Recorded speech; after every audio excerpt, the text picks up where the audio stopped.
अस्सलाम वालेकुम दोस्तों। किसी भी अवामी हुकूमत के लिए बहुत मुश्किल फैसला होता है कोई ऐसा स्टेप लेना जो कि अवाम पर बोझ बने। जैसे कि पेट्रोल, जैसे कि गैस, जैसे कि बिजली और बहुत सारी दूसरी खाने पीने की जो चीज़ें हैं, जैसे कि अद्वियात। जो चीज़ें डायरेक्ट आम लोग इस्तेमाल करते हैं, जो अगर 26 करोड़ की आबादी है तो 26 के 26 करोड़ इस्तेमाल करें। अब बिजली जो है वो 26 करोड़ इस्तेमाल करेंगे लोग।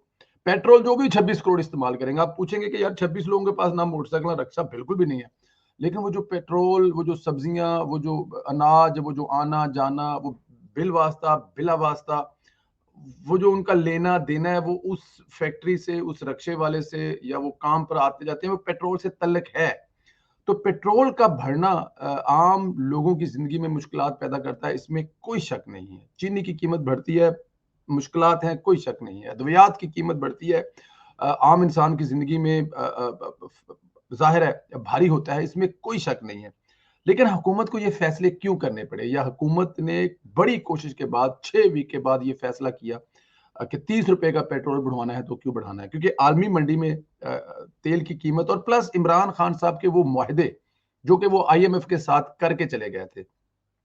कहा जाता है कि 50-60 रुपए पेट्रोल की कीमत बढ़नी थी, लेकिन इमरान खान ने वायदा करने के बजाय एक सियासी जलसे में कीमत बढ़ाने के बजाय कीमत कम करने का ऐलान कर दिया, कि जो कि डेफिनेट एक मेरे ख्याल में एक बहुत बड़ी सियासी चाल हो सकती है।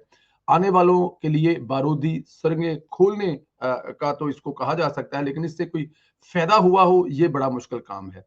लेकिन क्योंकि इमरान खान साहब को पता लग गया था कि वो अब जा रहे हैं, उनके सर से शफकत का वो साया, अंपायर की वो उंगली उठ चुकी है, जिसके बिना पर वो 3 साढ़े 3 साल इस मुल्क के गरीब और कमजोर इंसानों पर जुल्म और ज्यादतियां करते रहे। वो अब एनी मोर नहीं कर सकेंगे। तो जाने से पहले वो एक सियासी गेम करके गए थे, एक एक सियासी खेल खेल गए थे, ताकि जो मेरे बाद आएंगे उनके लिए उनकी मुश्किलात में इजाफा हो, और ऐसा हुआ। हुकूमत ने कोशिश की कि पेट्रोल की कीमत ना बढ़ाई जाए, और पेट्रोल की कीमत तकरीबन 6 वीक, 5.5 वीक इस हुकूमत को आए हुए हो गए, नहीं बढ़ाई गई, लेकिन अब 30 रुपए इजाफा किया गया। अब ये हमारे मुल्कों की मिसाल इसलिए नहीं देते क्योंकि हम इमरान खान के दौर में भी नहीं देते, तो अब भी नहीं देंगे, कि क्योंकि यहाँ पे हमारी इनकम बहुत ज्यादा है ना। यहाँ पे एक लोकल इंसान जो है, आम इंसान है, जो मतलब कि चलो मेरा अपना काम कारोबार है, जो काम करते हैं हमारे पास, वो 2200-2400 यूरो अगर महीना कमाते हैं तो 5 लाख रुपए पाकिस्तानी बनता है। अब 5 लाख रुपए पाकिस्तानी में अगर मैं हॉलैंड में पेट्रोल डलवाता हूँ 300 रुपए लीटर, तो फर्क नहीं पड़ता, क्योंकि मेरी इनकम इतनी ज्यादा है। लेकिन मैं ये कहूंगा कि हॉलैंड में पेट्रोल जो है वो सस्ता है, और पाकिस्तान में महंगा है, या मतलब साइंस नहीं मिलती। देखना ये चाहिए कि इकोनॉमी जो है वो, उसकी जीडीपी क्या है, आम लोगों की कमाई क्या है, वो उससे चीजें रब्ता करती है। लेकिन एनी हाउ, ये तकलीफ वाला मामला है, लेकिन हुकूमत ने बड़ी कोशिश की है। लेकिन अब आईएमएफ से, और उसके आज देखें, आज के नतायज ये हैं कि अभी मैं देख रहा था कि स्टॉक मार्केट पॉजिटिव है, 2 रुपए डॉलर की प्राइस में कमी आई है। बहुत सारी चीजें दूसरी जो है ना, वो सिर्फ पेट्रोल की कीमत बढ़ाने से, इसलिए कि अब आईएमएफ जो है वो आपको पैकेज रिलीज करेगा, और आप मजीद जो चीजें हैं वो बेहतरी की तरफ आएंगी। हुकूमत वक्त पूरी कोशिश करेगी कि इसको कंट्रोल करे। और ये पेट्रोल की कीमत बढ़ाना इतना आसान फैसला बिल्कुल भी नहीं है इस हुकूमत के लिए, लेकिन क्योंकि अब चीजें बेहतर करनी है तो आपको पेट्रोल की कीमत बढ़ानी पड़ेगी, और अगर आप नहीं बढ़ाएंगे तो फिर जाहिर है आईएमएफ से आपको पैकेज नहीं मिलेगा, तो मुल्क के लिए बहुत सारी दूसरी चीजें चलती चलती रुक जाएंगी। लेकिन आने वाले वक्त में इसमें बेहतरी आएगी, चीजें ठीक होंगी। यहां पे एक पॉइंट और है, पेट्रोल की कीमतें तो आपने बढ़ा दी हैं, क्या इस कौम पर एक एहसान कर सकते हैं? डेफिनेट ये हुकूमत के लिए बड़ा मुश्किल होगा। सोशल मीडिया पे आवाज उठाना या इसके बारे में बातें करना तो बड़ी आसान है। हमारी कौम इतनी अच्छी तो है नहीं है कि वो खुद दस्तबरदार हो जाए। मतलब फर्ज किया है कि ऐसे तमाम जो आपके अफसरान हैं, चाहे वो ब्यूरोक्रेट्स हैं, चाहे वो जज हैं, चाहे वो फौजी हैं, चाहे वो किसी भी सरकारी ओहदे से रिटायर हुए हुए हैं, वो खुद ऐलान कर दें कि आज के बाद ना वो फ्री की बिजली के यूनिट लेंगे, ना वो फ्री जो टेलीफोन है वो इस्तेमाल करेंगे, ना वो जो एक्स्ट्रा इस किस्म की दूसरी चीजें हैं। मतलब जैसे जिन तमाम सरकारी अफसरान जो रिटायर्ड हैं, उनको फ्री में पेट्रोल मिलता है, वो चाहे वजीर आजम है, चाहे साबिक जज है, साबिक जर्नैल है, चाहे ब्यूरोक्रेट, वो तमाम के तमाम इससे खुद ब खुद कहें कि हम नहीं लेंगे। इतनी बड़ी कौम तो हम है नहीं, ये तो बड़ी लोहे पे लकीर बात है, ऐसा तो हो नहीं सकता। हम तो कहेंगे जी हमें डबल दे, मरता तो गरीब मरे, हमारा तो हक है, हमने बड़ी सर्विस की है, बड़ा राइट है।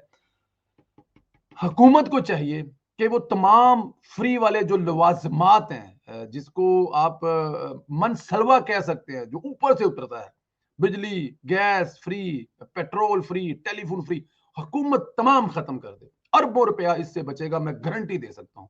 और वही अरबों रुपया जो ला के 10 सब्सिडी दें और उससे सबको फायदा पहुंचे, गरीब अमीर एक ही लाइन में खड़े हो जाए, जो भी जितने का भी पेट्रोल है उससे फायदा हो। ये हो नहीं सकता, मुझे भी पता है, दीवाने का ख्वाब है, लेकिन ख्वाब देखने में कोई हर्ज नहीं है, ख्वाब तो देखा जा सकता है। तमाम अफसरान, चाहे वो साबिक जज साहबान हो, चाहे वो साबिक फौजी हो, चाहे वो ब्यूरोक्रेट्स हो, चाहे वो वजीर आजम हो, चाहे वो साबिक गवर्नर हो, चाहे वो साबिक सदर हो, चाहे वो सियासी हो, बगैर सियासी हो, सबके जितने फ्री इस किस्म के मनसलवा हैं, जिनको आप सब्सिडीज कहते हैं या जिनको आप उनका राइट कहते हैं, वो 6 महीने के लिए या 1 साल के लिए खत्म कर दिए। 1 साल के बाद इकोनॉमी बेहतर होगी तो वो वहीं से शुरू कर दिए जाए, अरबों रुपया बचेगा इस हुकूमत का। अपने आप पाकिस्तानी हुकूमत, अपने आप पाकिस्तानी अवाम का लेवल अभी वो नहीं हुआ कि वो खुद इससे विदड्रॉ हो जाए, तो ये हुकूमत स्टेप कर सकती है। मुझे पता है कि ये ना करना है किसी हुकूमत ने, और किसी हुकूमत के बस में है ना वो कर सकते हैं, लेकिन अगर ऐसा किया जाए तो लोगों के दिल भी जीते जा सकते हैं। और वो जिनसे ये आप राइट वापस लेंगे, वो भी बड़ापन करके कह सकते हैं कि हम इसके लिए 1 साल इससे विदड्रॉ करते हैं, अपने बिजली के बिल खुद देंगे और पेट्रोल जो हमें सरकारी मिलता है वो करेंगे, कोई भी किसी किस्म की अजाफी सहूलत नहीं लेंगे, तो वो भी अपने आप के लिए दुनिया में भी और आखिरत में भी बड़ा आला काम कर जाएंगे। अपना ख्याल रखें, हिम्मत और हौसला रखें। हुकूमत इंशाल्लाह ताला रिलीफ देने में लगी हुई है, जरूर कामयाब होगी हुकूमत ये रिलीफ देने में। खुदा हाफिज दोस्तों।